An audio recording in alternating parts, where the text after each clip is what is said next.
La parole est à notre collègue Catherine Dumas pour le groupe Les Républicains.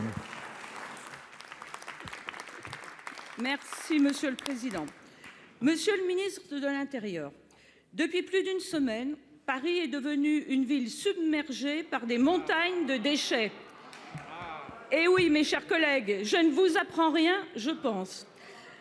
7000 tonnes de poubelles non ramassées. Une reconduction de la grève qui est annoncée jusqu'au 20 mars. Alors cette situation peut entraîner des risques sanitaires conséquents, bien sûr, aggravés par la recrudescence de la présence des rats, appelés les surmulots à Paris, dans les espaces publics de la capitale. Monsieur le ministre, les Parisiens sont en colère. Pourtant, à la mairie de Paris, personne ne semble s'en émouvoir. Madame Hidalgo a même annoncé son soutien entier et total au mouvement social. Et oui, c'est la vérité. Constatant cette inertie, la chef de file de l'opposition à Paris, Madame Rachida Dati, vous a saisi hier.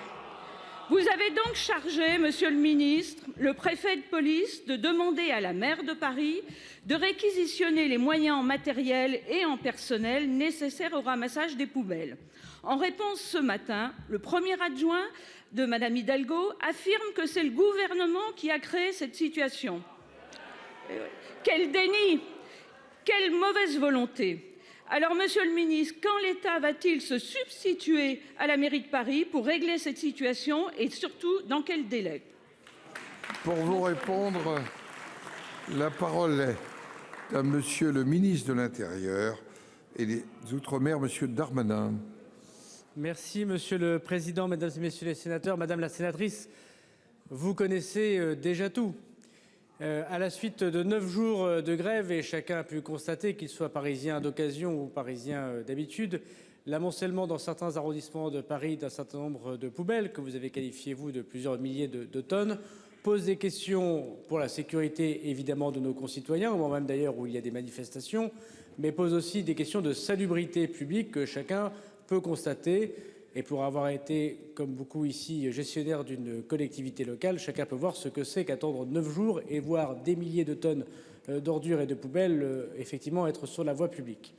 J'ai donc demandé, mais au nom de la salubrité publique, puisque le ministre de l'Intérieur est en charge de la tutelle sur le préfet de police et la préfecture de police, et après avoir contacté évidemment Madame la maire de Paris, après avoir été saisi, vous avez évoqué Madame Dati, en effet, par plusieurs maires d'arrondissement, mais aussi par plusieurs élus parisiens, quel que soit leur bord politique. Après avoir été saisi par eux, j'ai donc demandé à Madame Hidalgo, d'abord évidemment à l'oral et ensuite ce matin par l'intermédiaire du préfet de police par écrit, de pouvoir faire ce que le droit lui permet de faire, notamment que la mairie de Paris a fait pendant, dites, la loi travail, puisqu'il y a déjà eu effectivement une situation similaire, de réquisitionner la question qui relève à la fois du relèvement des poubelles qui sont relevées de l'espace public, comme de l'incinération, parce qu'il s'agit bien des deux sujets.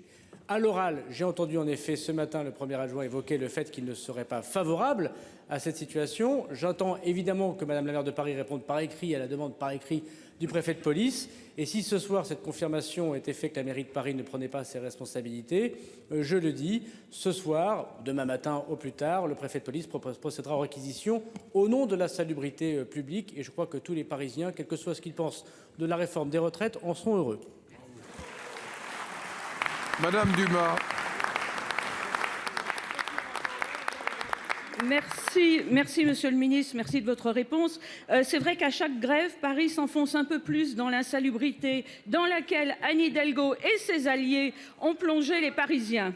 Nous sommes aujourd'hui à moins de 500 jours de l'ouverture des Jeux Olympiques. L'image de notre pays et de sa capitale est durablement dégradée auprès des touristes et des observateurs étrangers qui sont sidérés. Il est donc grand temps d'agir. Merci. La parole est au